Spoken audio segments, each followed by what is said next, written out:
Here with me to go inside the war room, the McCain war room, Chuck Todd, NBC News political director, Bob Shrum, Democratic strategist, and still with us, Pat Buchanan, MSNBC political analyst. Chuck, Barack Obama on Michael Smerconish's radio show responded today to these attacks by McCain. Take a listen.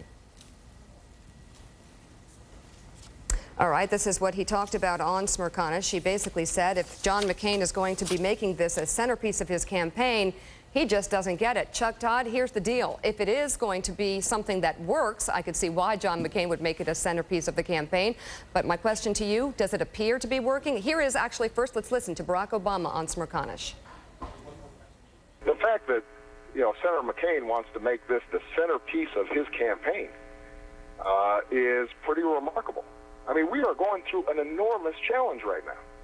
And Senator McCain surely doesn't believe that I endorse any of the actions that he's taken.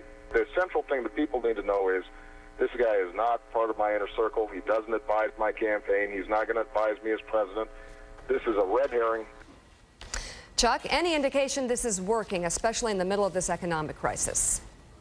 Well, we haven't seen any evidence that it's working, and I think the McCain campaign is struggling with how to do it. I think that they wanted to make character part of their campaign against Obama, and they wanted to do it early.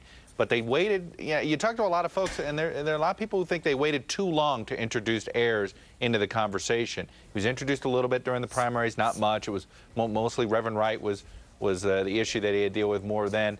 There was a time in July and August when they were doing that celebrity stuff and the whole Britney Spears, Paris Hilton thing that I think in hindsight they sit there and say, okay, they should have made more of his associations then rather than trying to create the empty-suited Democratic nominee, which is what they were trying to do.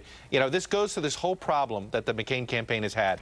They've been a series of tactics with not the broad strategy of exactly how they were going to go after another Obama. Tactic, Pat Buchanan, is going after Barack Obama pertaining to voter fraud. Here's John McCain on the campaign trail talking about that.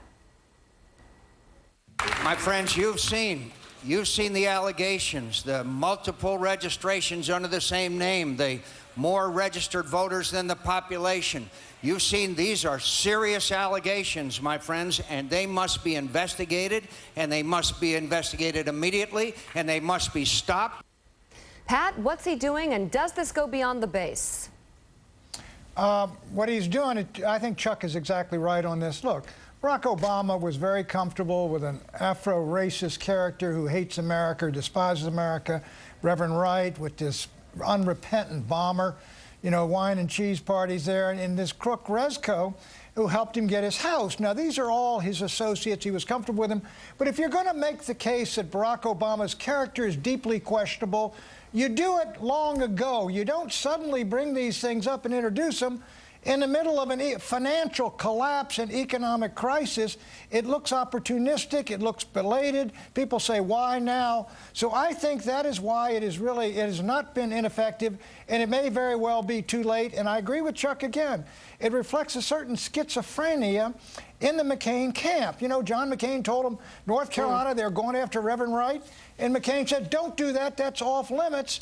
And so now he's going to go back and do what he said, told others they shouldn't do. I'm just glad. It's tough on credibility. I'm just glad you didn't use the word erratic. A little tired of that word, Pat. Let me bring Bob into this. Bob, I want to show you John McCain on the campaign trail today discussing whether or not voters should fear voting for Barack Obama. Listen to what he said. He is a decent person and a person that you do not have to be scared as President of the United States. Okay, Bob Shrum, explain that one to me.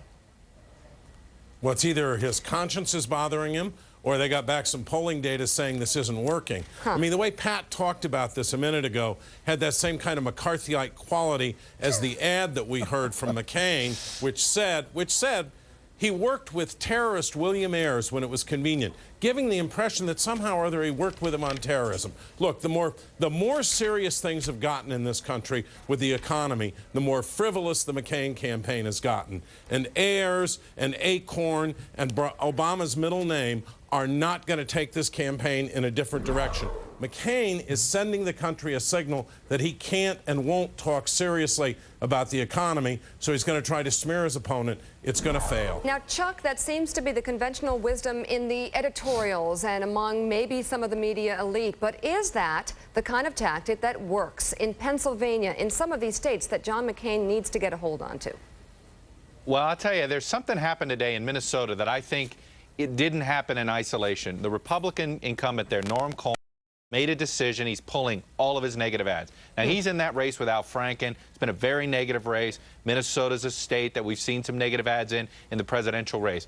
There is something now that you do wonder, are Republicans seeing the negativity is hurting them in general? The economic crisis is hurting them as well. And suddenly a lot of them need to figure out how to change the tone, change some things there.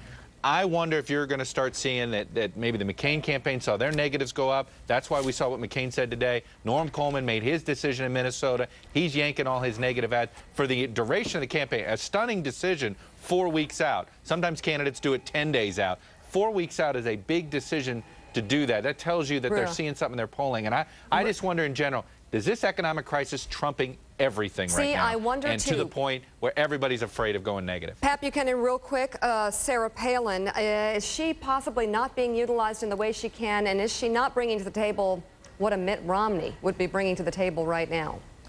Well, look, Sarah Palin was the most sensational choice of a vice president in history. I mean, she gave McCain something like a 10-point turnaround and put him in the lead after Barack had a great convention. And for 2 weeks, she was terrific. For the last 4 weeks, we've had the greatest crash in history.